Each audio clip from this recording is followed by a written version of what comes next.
Baby কি বলছে? বলছে বলে একটা সোফা চাই। আজকে আবার সোফা চাই? দিন দিন ওরে অনেক একটা ঘর চাই। আবার ঘরও চাই?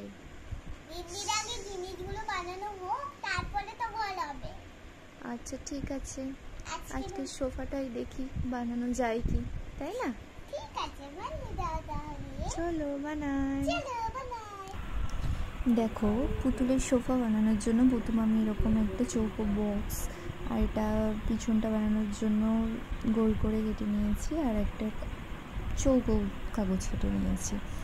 এবার আমি এটাই পিঙ্ক কালারের পেপার দিয়ে র্যাপ করে নেব। বক্সটা আমি এখন র্যাপ করছি না, এটা আমি শেষে করব। কেন করব সেটা তোমরা দেখতেই পাবে। তো ফার্স্টে আমি এই যে কেটে নিয়েছি, দেখো ওপরটা গোল করে, এটা সোফার পিছনের সাইডটা বসবে। তো দেখো আমি এটা আর পিঙ্ক পেপার দিয়ে র্যাপ করে নেব। তো র্যাপ করা হয়ে গেছে, আর একটা কাগজ ছিল সেটাও আমি র্যাপ করে নিয়েছি, যেটা তারপরে দেখো আমি আঠা দিয়ে এইভাবে লাগিয়েও নিয়েছি। তো এটা আমার লাগানো হয়ে গেছে। এবার আমি দু সাইডটা করব, তার জন্য দেখো আমি একটা সাইড করেও নিয়েছি। এবার তোমাদের আমি দেখাবো এটা আমি কীভাবে বানালাম। প্রথমে এরকম চৌকো টাইপের একটা কাগজ কেটে নেবে, দু সাইডে কিন্তু সেম মানে মাপেরই কাগজ চৌকো দুটো বক্স কেটে নেবে। নেওয়ার পর আঠা দিয়ে এভাবে আটকে নেবে, দিয়ে এটাকে রাউন্ড শেপ দেবে। রাউন্ড শেপ দেওয়ার পর আমি আঠা দিয়ে এটা আটকে নিয়েছি। এবার এই যে এক সাইডে দু সাইডে ফাঁকা আছে, তো আমি একটা সাইডে ব্লক করব, যার জন্য আমি একটা ছোটো চৌকো বক্স কেটে নিয়েছি। তোমরা চাইলে এটা প্রথমেই রাউন্ড করে কেটে নিতে পারো, কিন্তু আমি স্কোয়ারে কেটেছি, কারণ ওটা আঠাটা লাগানোর সুবিধা হবে। প্রথমে স্কোয়ারে কেটে এভাবে লাগিয়ে নেবে, নেওয়ার পর আঠাটা একটু শুকিয়ে গেলে মানে ওটা স্টিক হয়ে গেলে এরকম সাইড দিয়ে কাঁচি করে কেটে নেবে। কেটে নিয়ে এটাকে রাউন্ড শেপ দিয়ে দেবে। তোমাদের যেটা সুবিধা হয় তুমি সেভাবে করবে।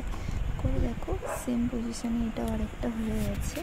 এবার এই দুটো আমি আঠা দিয়ে দু সাইডে সোফা লাগিয়ে দিয়েছি। লাগিয়ে দেওয়ার পর তোমরা দেখতে পাচ্ছ সোফাটা আমার মোটামুটি রেডি। তো দেখো এখনই কিন্তু খুব সুন্দর লাগছে। এরপর যদি আমি কিছু নাও করি তাহলেও কিন্তু খুব সুন্দর লাগছে।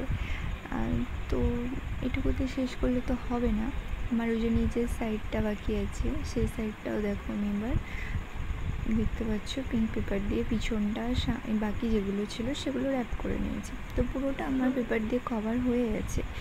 এবার সোফা বলে কথা, তুলো তো কিছু চাই।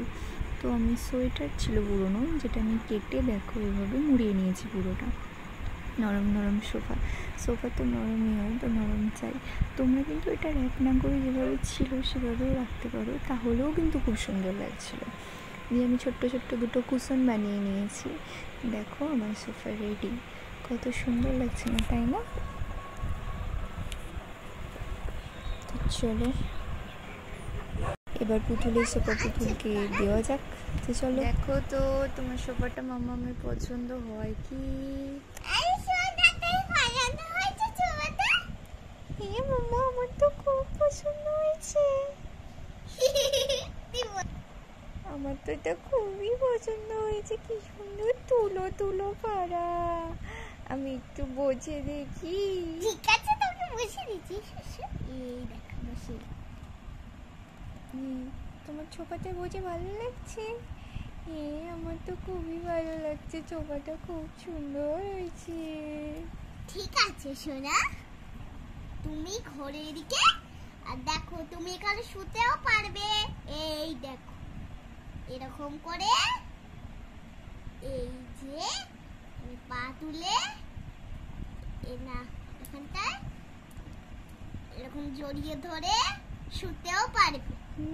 থ্যাংক ইউ, খুব পছন্দ হয়েছে, তুলো তুলো পাড়া। Thank you sugar. এবার তুই বসে ঠিক আছে, কেমন লাগছে? খুব ভালো লাগছে। এবারে সাইডে বসে লাগছে।